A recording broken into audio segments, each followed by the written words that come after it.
So with one of my photogrammetry sets of images here loaded, this was flown with a DJI Matrice 300, I think it was. Um, and this is similar to the set that you saw in that other video. Processed with RealityScan2. You can see the original model here was 32 million tries. I simplified it to 6.5 million tries, triangles. And I've only generated the color or diffuse layer. I've not done a normal map or any other textures. And I've made sure the Model 2, the simpler one, is selected. And I'm just going to go under Workflow Export. And you can see you do several different exports here. Having tested this a few times, Autodesk FBX is at the top of the list here. So doing an export in the project directory, just create a new folder, FBX2 or something like that.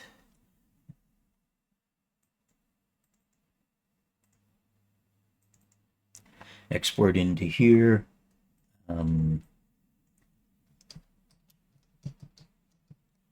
Debuilding or something like that. And it's going to export. Gives us a couple of different options here.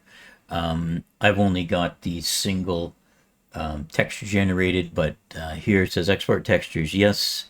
Embed textures here, you want to make sure it's set to no. I think that behaves best with Unreal. And then if you had multiple textures created, here I've only got the one color layer and that's it. And it doesn't give me normal map options or anything like that. I'm going to say OK, and it's just going to go away and export this. If we look at the one I exported previously, let me bring that up on this other screen and bring it into view. No, it's done here, so I'll show you this actual one. So here's the FBX2 folder, and it's created the actual 3D object. It's it's a pretty big file, so you could try simplifying it more depending on your needs. But here we've got a 170 meg FBX file, and then we've got a color map here, and I had set the color map to, I think it was 2K. You could increase that to 4 if you wanted, depending on your system's performance. So that's the actual FBX model. I'm going to close out of this project. I'm not going to save these changes, and let's bring up Unreal. So I've started Unreal Engine. I'm running 554 in games, third-person template, and we'll just create one here called Debuilding. You're going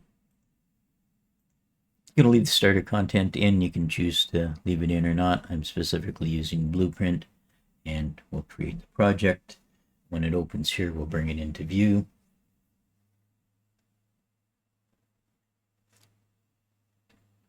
Just opening on my other screen.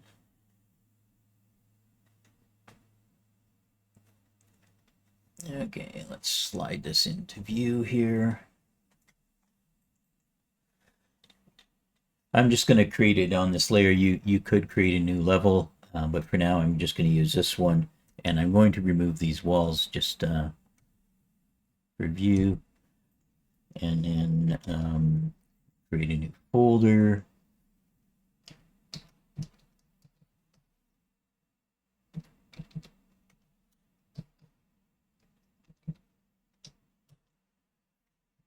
And let's import that FBX file.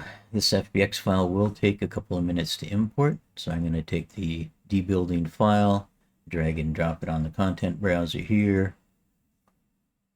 At 170 megs, even this system will take a couple of minutes to import. So we'll start the import process.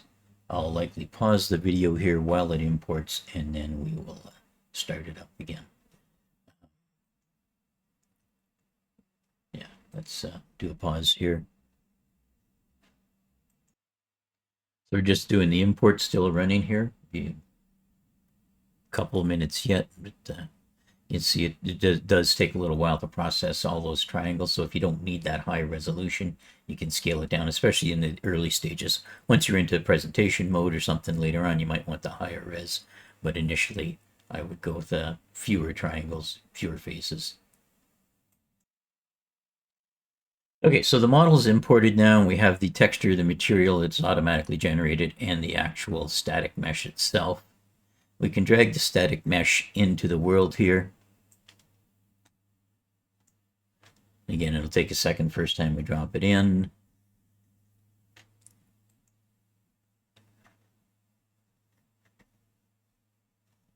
If we just start trying to play the game here, you're going to find that the character spawns in weird places. You can try lifting the character point, spawn point up above your mesh that you just imported. And you could even just set this to something like 2000, so it's well above. And when you play, you'll notice that your character is walking on top of the world here because it's colliding with the default mesh. If you spawn the character lower, it ends up inside the mesh and it doesn't behave properly or normally. So what you have to do, and I guess the way to see that is that if we play the game here, use the tilde key to bring up the console and say show collision, you'll see the collision mesh and the character is actually walking on top of the collision mesh. See those dark purple lines? That's the simple collision mesh that the game engine created when that model was imported. And if we were to drop it down to, say, the player start, here's I've highlighted player start, I'm just going to set the height to 1000, which should spawn inside the collision mesh. It's going to give you grief.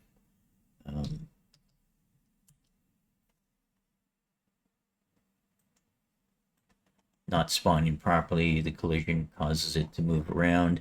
So I'm going to set it back to like 1500 or something. You'll see that he's back on top of the mesh here. And the way to do that, simply for your purposes as a trial, this is not a recommended game practice, but just to sort of do the quick visualization that you're looking at. Bring up the mesh here, the content browser, and then double click the mesh to open the mesh. I'm just going to dock it up top here. Clicking on the mesh, F to bring it into focus. I'm going to do a show and say show simple collision, and you can see those lines that were purple, the collision mesh, are green in this view. This is the simple collision mesh that was created. And if we wanted to see a complex mesh, now this complex mesh wraps tighter on the model, and you can see there's a lot more faces to it, so that it generates these two meshes by default if you don't change anything when you do the import. The system, the default for the template is to use this simple mesh, and that's why your character spawns on top and then walks across the top. You can see these dark green faces at the top.